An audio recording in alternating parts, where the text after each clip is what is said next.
It's a tough job dealing with the sadness of death, then going home and waiting for the next call. This week, chaplains from around the U.S. came to the metro area to train for one of the most emotional jobs in the working world. News 13's Crystal Gutierrez reports.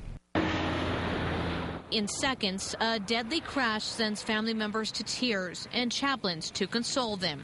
We see a lot of horrible things, and that affects a person because we're human beings. This week, chaplains from across the nation came to Albuquerque to train, taking notes, listening to lectures. Classes in managing stress, critical incident stress, post-traumatic stress. While they learned how to deal with death, they also learned how to save lives, something that can be very rewarding. Yet Chaplain Matt Kayward says sometimes his job can be very devastating. He remembers what happened inside an East Mountain home last year. We did CPR, we did everything we could to try to revive the person, and we were working, doing our job while this gentleman's wife was watching us. While crews worked, Kayward sat with the man's wife. As a chaplain, we can explain, through the call, what's happening, what they're doing next, what's going to happen next. And then we also let them know when crews are done and they can't do, nothing more can be done.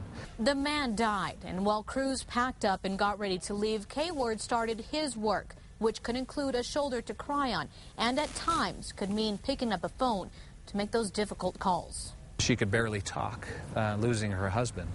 So I made the phone calls to her family that were out of state, and there's nothing more difficult than trying to tell somebody that you don't know that their dad is no longer living. Oh, even then, a chaplain's work is not over. The first responders they work with grieve sometimes, too. I've cried with many firefighters. Last year, a crew responded to this house where a baby boy drowned in a bathtub. You can imagine the stress and the grief and the guilt that comes with trying to resuscitate an infant. That's when a chaplain steps in, reassuring first responders they did their best, something they learned about this week. There's tons. And a chaplain's job can be very demanding. Kayward says he's always on call and ready to respond day or night. Now, some of the chaplains at the training this week also work in law enforcement. Tim? Thank you, Crystal. It's the third year the New Mexico Chaplains Association sponsored the training event. They are already planning for a fourth year.